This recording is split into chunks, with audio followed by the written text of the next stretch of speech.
Hey guys, did you know that real estate investing is a team sport? I'm Tammer Fakhry, broker owner of Elite Mortgage. And I am Mickayla Fatovic, and I am the broker owner of Elite Class Property Management and Real Estate Company. And today we want to talk to you guys about building your team. Yes, because this is an essential product for expansion and being able to accomplish your dreams and your goals, and also building a freaking empire and taking over the world. Yeah, so it's funny because I always hear a lot of people be like, oh, I want a lot of real estate. This is how I'm going to get my passive income, right? And that's great. And it's true to some degree.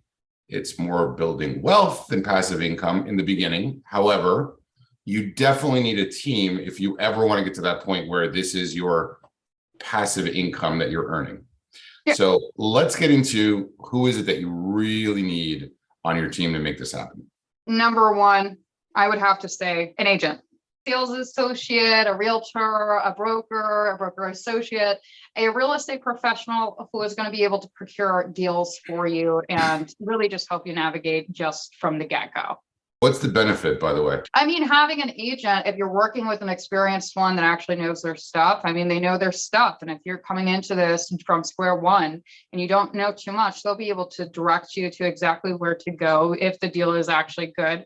And I really encourage you to look for investment specific agents because that is a thing. And if you just work with any agent, you might not have the full package. Yeah, there is definitely a big difference between real estate agents or brokers who specialize in investment properties versus what I call retail, right?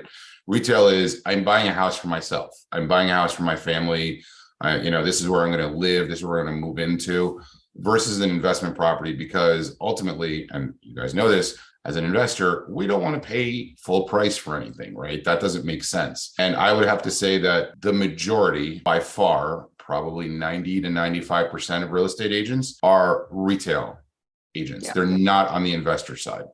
Yes. After you find the agent to work with and you find the right place to invest in and they help you to buy the right property. Number two person that you're going to need is a mortgage broker, because obviously you need to finance this. You should finance this, I should say. Okay. A lot of people are like, I'm a cash buyer. I'm going to drop a whole ton of cash on this deal. Great. Your return on investment is awful. Leverage is your friend when it comes to buying real estate. I hope you understand that, but leverage is basically, hey, I get to control this asset worth $200,000, $300,000, $400,000, and I only had to put down 10%, 15%, maybe 25% on it, and I own the whole asset. I get to own the whole asset, but not pay for the whole asset. And guess who's going to pay for the rest of it? Your tenants, which is ultimately what you want to do. So leverage is very important in real estate. If you don't understand leverage, ask below. I'm more than happy to explain it to you or reach out directly. But so number two person, mortgage broker such as myself, who could help you get the financing in place. The other thing I was going to say, very important, unless if you're, I don't know, Grant Cardone, you don't want to go to, your Chases or your Wells or your whoever else, because honestly, you're not the person they want to work with, right? If you're still starting out, you're buying your onesies, your twosies, your four families, maybe even a little bit bigger, you're not the person they want to work with, right? You want to work with a broker, because one of the things we do is we work with multiple lenders, whether they're commercial, residential, and we're finding that right opportunity for you that's going to make sense. That's the best deal for you, right? My job is to work for you to get you the best deal, not for the bank. Exactly. So number three, you guys, I would definitely say would have to be an attorney. So getting an attorney is very essential also, because they're going to be able to help you with all the legalities and all of that fun nonsense that none of us understand and generally doesn't make sense to this modern day.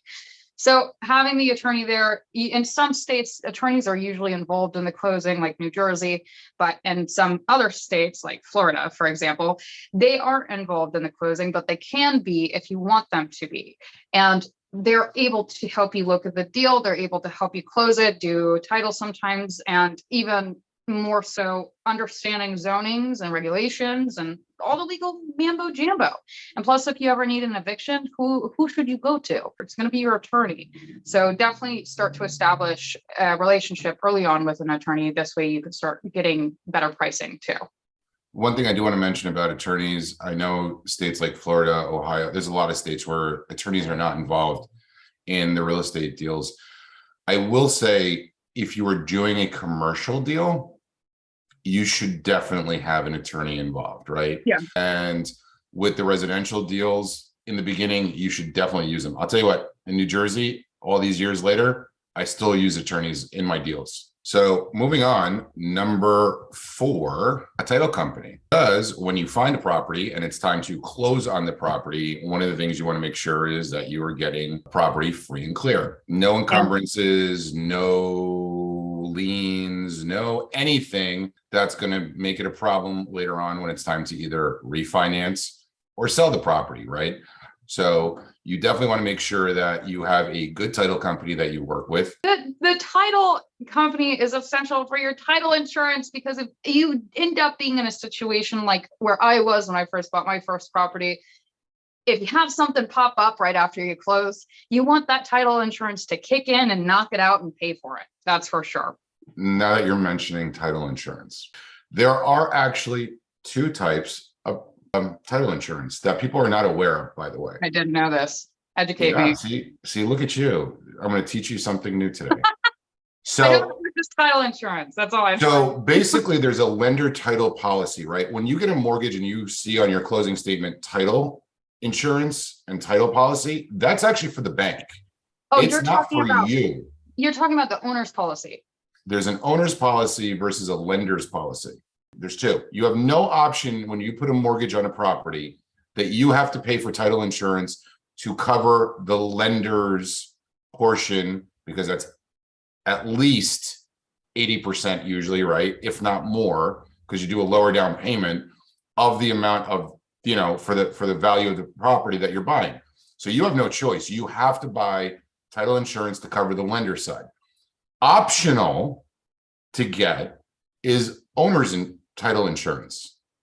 And I've seen people are like, no, it's optional. I don't need it. I've gotten it for the lender. No, you need it. You need it because, again, to Mickayla's point, if a problem comes up, something comes out, something happens, let's say you've been in the house for 30 years and you paid off the mortgage and it's gone and you never got the owner's title insurance. Guess what? You don't have a title insurance policy on your house anymore. Yeah. And now it also has to mean that you are now responsible for whatever debt obligation is tied to the property. Yeah. So whatever's causing the lien or encumbrance on your title, now you're going to be responsible for it out of pocket. So whereas if you have the title insurance, they're paying for it. So always get it. Like always get the owner's policy, even though it's an optional thing on those closing statements. Buy it. Number 5, property management company. If you want to play big, you've got to get a property management company. And why do I say this? Oh, they take money from me every month from the rents collected or fees for. Listen. You cannot have the time to build an empire and find properties and finance properties and work with banks and all the things that all those people that you got to talk to get this empire going and say, oh, also I'm going to get those calls to fix a clogged toilet. Yep. No. Or to find the tenant or to evict the tenant or to do whatever else you got to do with the tenant, right? You don't want to deal with the tenant. Let's put it like that, especially when you start getting past, like, I think a good rule of thumb is if you want to do the first couple yourself, then by all means test it out. I don't know why you would, but hey, if that's your thing, it's your thing. I don't blame you for testing the waters, but once you get past the first 2 or even, the first one, get the property manager, because they're ultimately going to do everything for you. The only thing you're going to be notified about is your repairs, just to approve them usually, or to just pay them, or also to collect your payments. Let me ask you a question. So when my property management used to call me and say, can you come and fix this? It was wrong. Wait, they made you do that? No, I'm just. Oh my God, Tammer, you got screwed. This is like a company.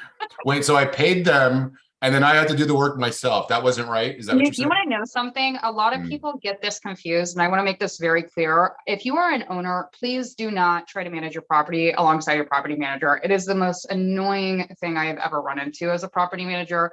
You guys are paying property managers to do their job. right? So if you come in and you're like, I'm going to call my preferred contact, like, no. If you have preferred contacts, just hand that over to the manager, but also understand that they probably already have preferred people that they're going to be working with that give them discounts, that are giving them deals, because there's this repeat business relationship. Do not try to manage your property when you have a property manager. It's a big conflict. It starts a lot of disputes. Let your property manager handle everything for you and step the heck away. And I say that with the nicest tone possible, but also being direct as possible too. I've never seen you be nice before. That's awesome. I know. I don't think that was very nice. It's okay. They understand you mean well. So anyway, listen, guys, this is the start of your team, right? This is the start. There's going to be more, and it's going to keep growing. Any questions about real estate agents, property managers, mortgages, what else? Attorneys, title companies, ask below, comment below. If you got, reach out directly to us. Our contact information is below as well. Please don't forget, like, subscribe, follow. And notify, hit the bell icon, you guys, if you're on YouTube. Yeah, hit the bell because, you know, we post a lot and you don't want to miss anything. So, all right, guys, we'll talk to you soon. Take care.